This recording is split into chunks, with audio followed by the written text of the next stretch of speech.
Hello everyone, how are you?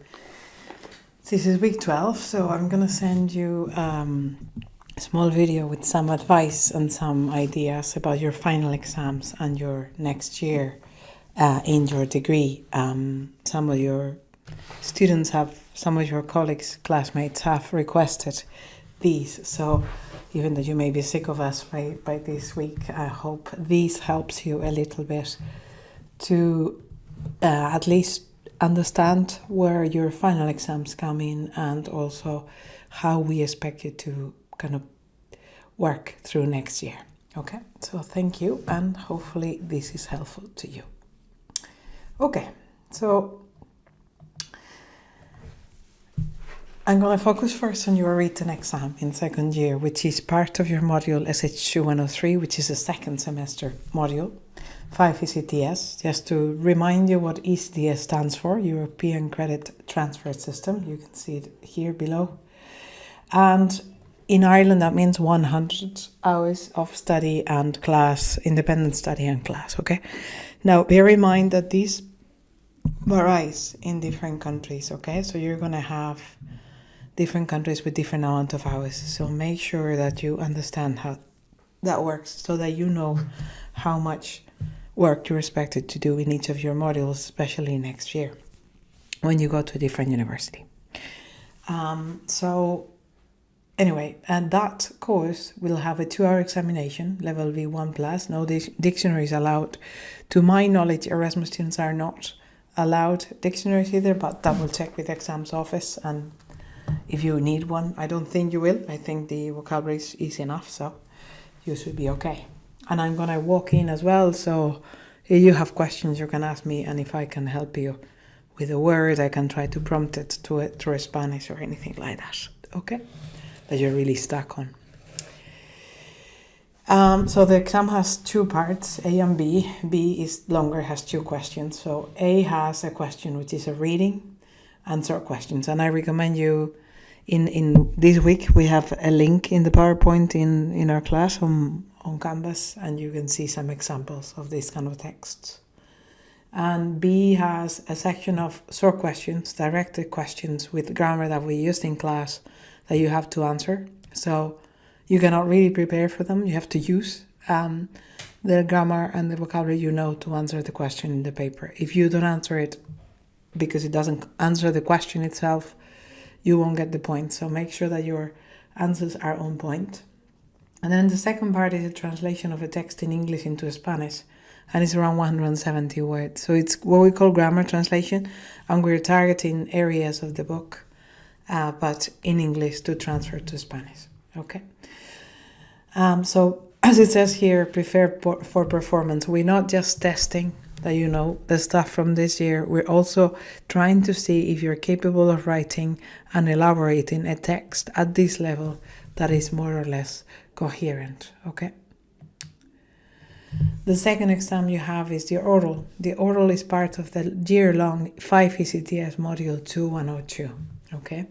It's 60% of the mark, and the previous one is 50%, the written one. The oral is 60% of the mark, and it about 8 minutes, in which you're gonna do a presentation first on a topic that you get. You've had the 3 topics that may come up already, so you prepare the 3 and you'll get 1 that we don't tell you in the exam itself. And then the second part is on interaction with topics of vocabulary that we've done before, okay? So that we've done through level A1, A2, and B1, especially B1. You have some examples on Canvas anyway.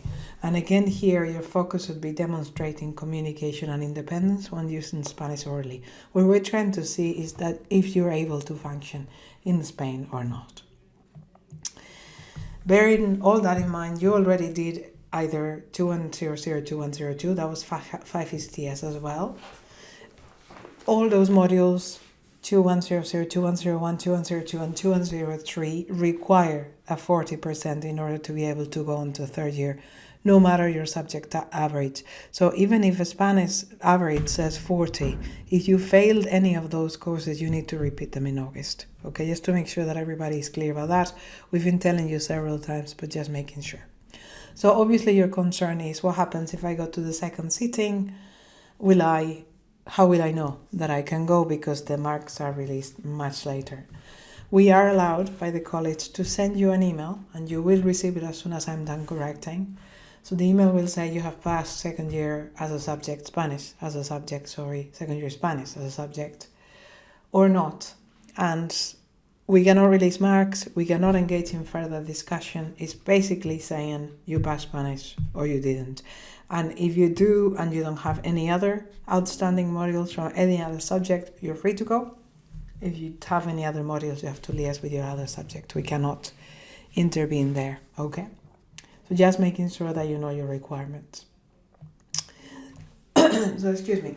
So let's turn into exam study and preparation. So obviously all the tests, all the continuous assessment that you've been doing in all these modules are oriented towards preparing you for these final exams, believe it or not. So I'm going to also do a few extra sessions for those of you that can come. They won't be online, they will be in-house in AMBG 009. So you can see that I'll have some revision of grammar and questions on vocabulary and grammar that you have, or even on how to study, okay? On Monday, 14th, 15th, 16th, and 17th. So all Monday through Thursday of a study week from 10 to 11:30, you can drop into AMBG 009. You can come in late, you can come in for a bit, bring your questions, bring anything you want, and we'll work with it as much as I can. Okay, it can be from the book, it can be from other sources that you've been working on. And then the week of the exam itself, so Monday the 28th of April and the 30th and the 1st, so Monday, Wednesday and Thursday, I'll be working on the different parts of the exam, giving you tips on how to cope with them in the exam itself, how to maximize your time, how to answer them best, okay? And those also will be in AMB G009. Okay. So that'll be all about second year. So our focus now is to try to help you pass and let you go so you can start preparing for Erasmus. And this is the important bit. So Erasmus students in Europe, because most Europe have languages in primary school, Erasmus normally are expected to be at B2 level. The reality that Ireland is not like that has allowed us to be able to send you with B1 level. But just so you know that a lot of other Erasmus may be further in terms of language proficiency.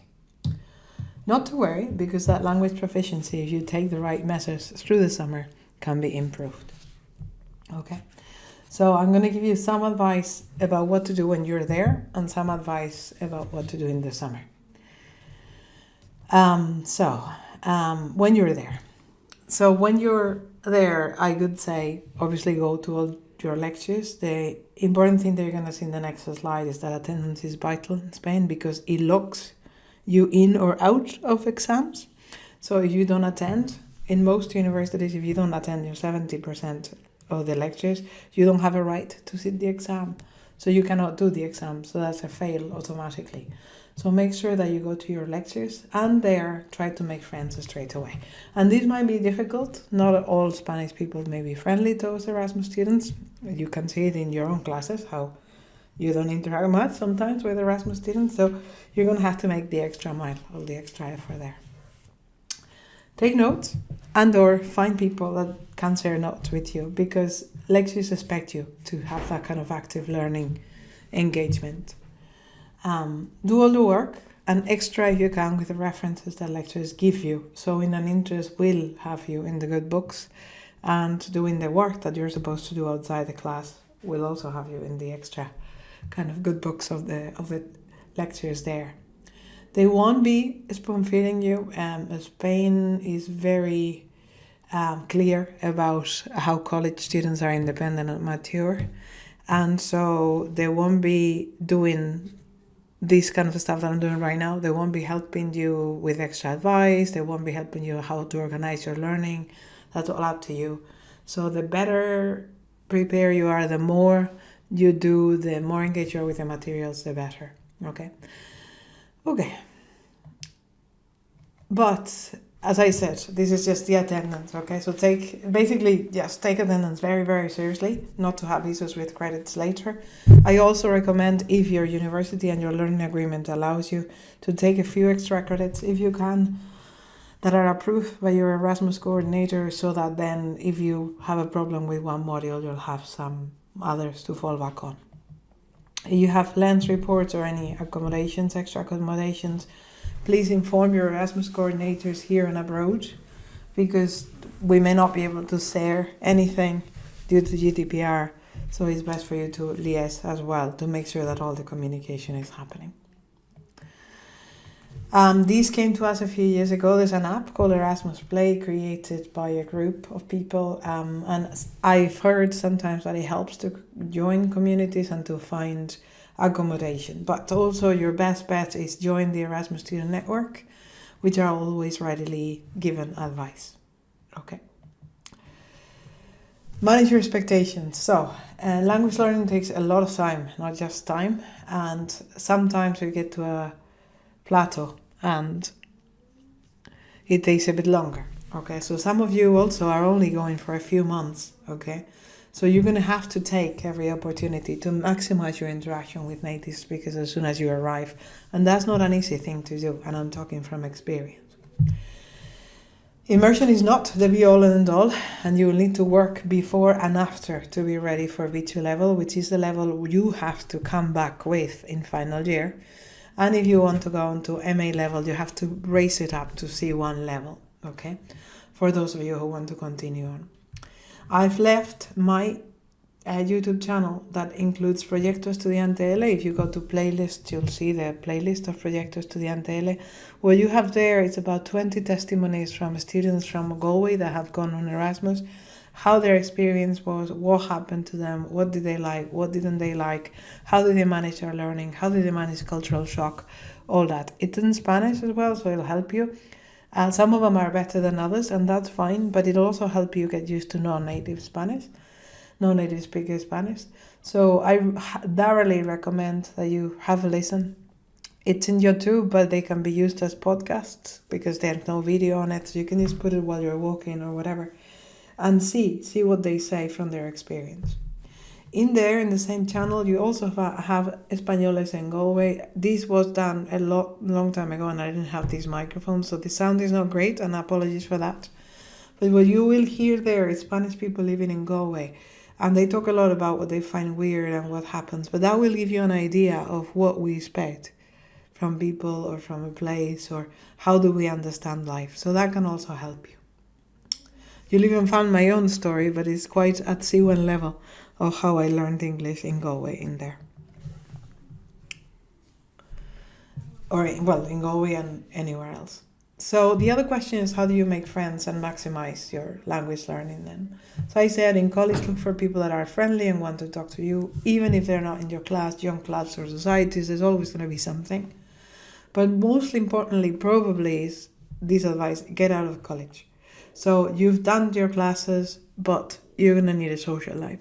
So a social life is going to be better for you if you do it through Spanish. So there's these things called asociaciones de vecinos, community centers, centros cívicos. They're a bit bigger. I don't think you have a translation for them. Social hubs, I don't know. And they offer activities, and they're normally charged at small fees, at least for Spaniards. You would have to chat to them and see. So you can find from crochet to drama to yoga to dancing to Zumba to whatever. But in those areas, you're going to have fewer non-native speakers. So that's going to help you meet people and do that. If not, that doesn't work, volunteer. So you're going to have to start in the first few weeks to start looking for all these things straight away. There's normally volunteering hubs. You will find them online, so you can always offer that. Or you can offer to volunteer somewhere local, near where you have your accommodation once you secure it.